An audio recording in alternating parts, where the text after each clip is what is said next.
Nakasero, a bustling market in downtown Kampala. Here, locals conduct business as produce from rural smallholder farms is traded for the much-needed cash. People in local markets like these within the East African region will now be able to access a wider market for goods and services.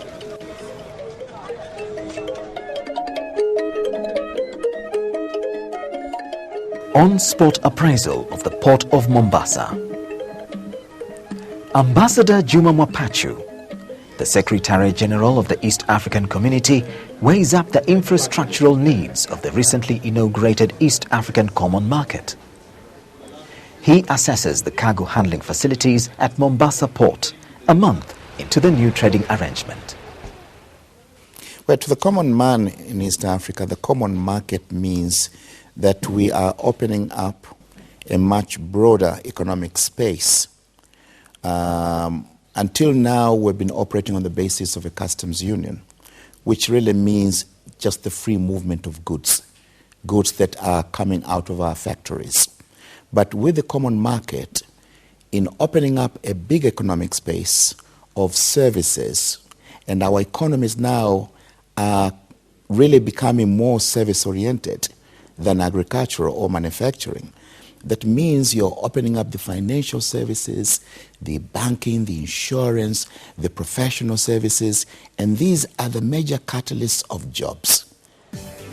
The East African Common Market brings together an estimated population of 126 million people within 5 countries, with a combined GDP of $75.2 billion as of 2009.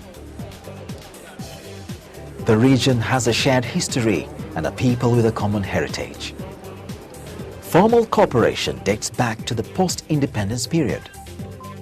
The Permanent Tripartite Commission for East African Cooperation was first formed in 1967, but would soon collapse in 1977 due to political differences. Kenya, Tanzania and Uganda signed a treaty re-establishing the East African Community in 1999, which was ratified by all the 3 countries. By 2000, they formed a customs union, creating a common external tariff. Rwanda and Burundi joined the community in 2007. July 1st, 2010 is when citizens of the 5 East African countries were brought under a new trading arrangement, the East African Common Market. Member states opened their borders to a seamless movement of people and labor, goods and services, capital, and the right of establishment anywhere in the region by citizens from the 5 countries. Member states have wholly embraced it, particularly those that have recently joined the East African Community.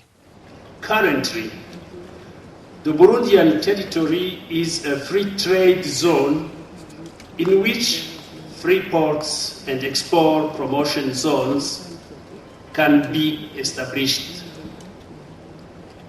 We are also engaged in the process of national ownership of the protocol on the establishment of the East African Community Common Market, and we confirm our determination to do our best to contribute to its operationalization. The region, which covers 1.82 million square kilometers and is strategically located in an area of immense natural resources, has its priorities clearly set.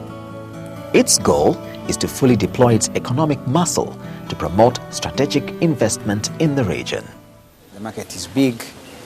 Companies will be able to harness their full potential, benefit from the economies of scale, everything that goes with operating at a large scale, whereby you can use the same costs to cover advertising in the whole of East Africa to reach a bigger market.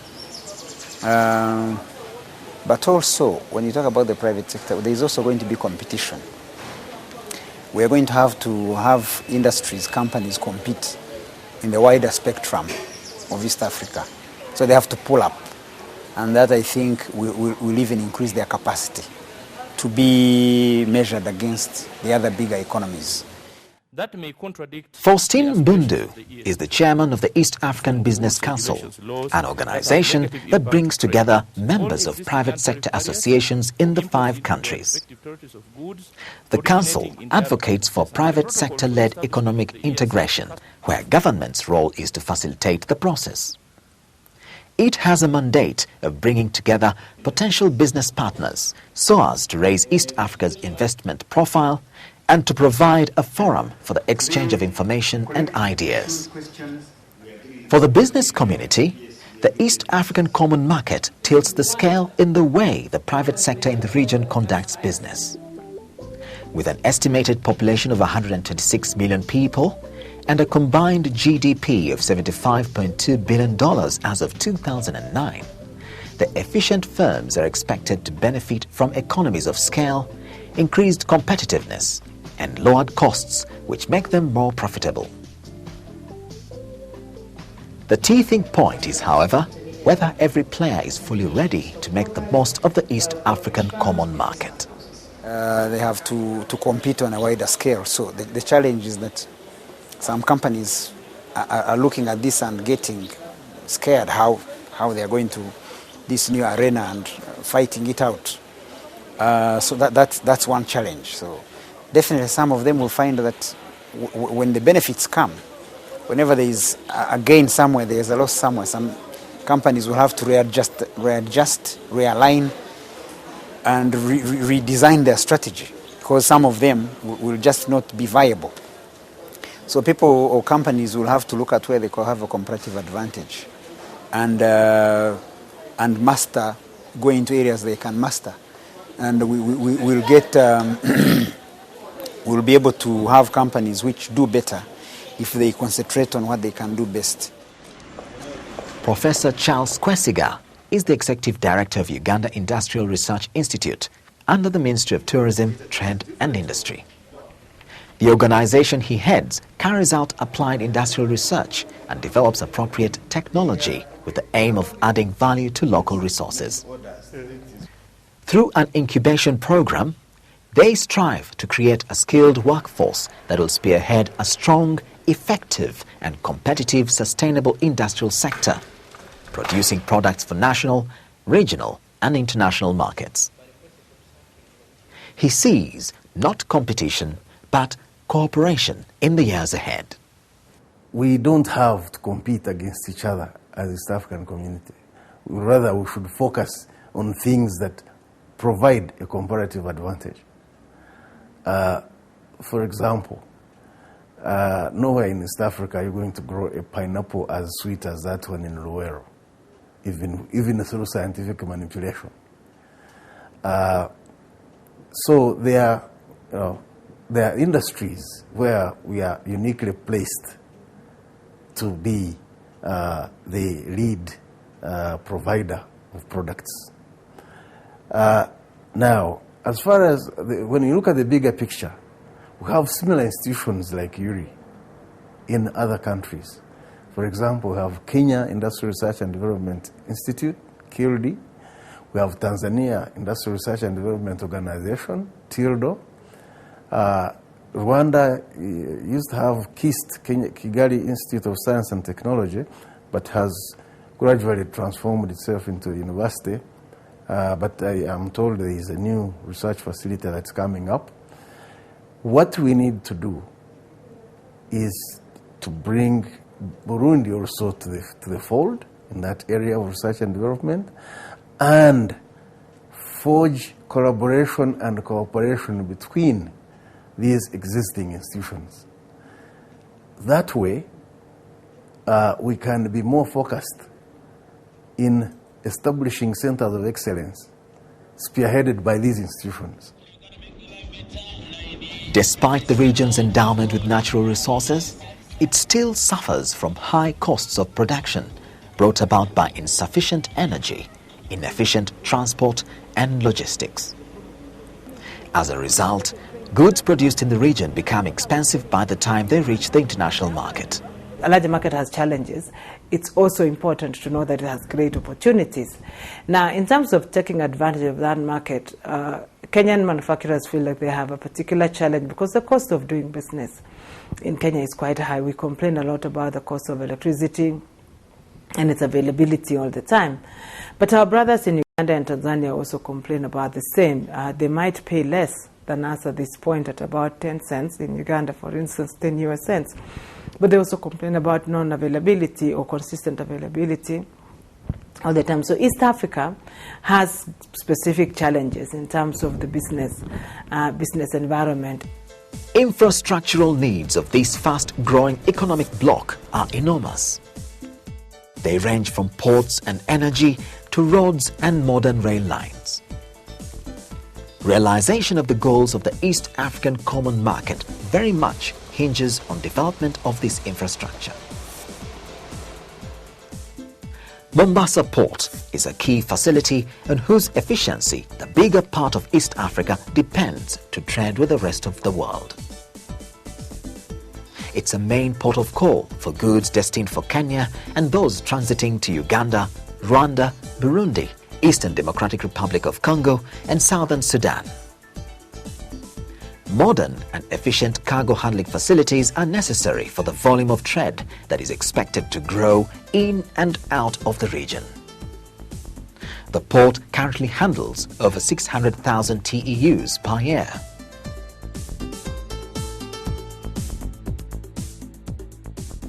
It is set to expand capacity to be able to serve the region better.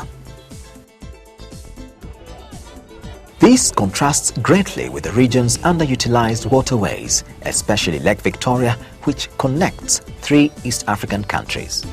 Infrastructure development has been seen so far, as a public good, okay, and that it's only governments and public institutions that are responsible for developing infrastructure.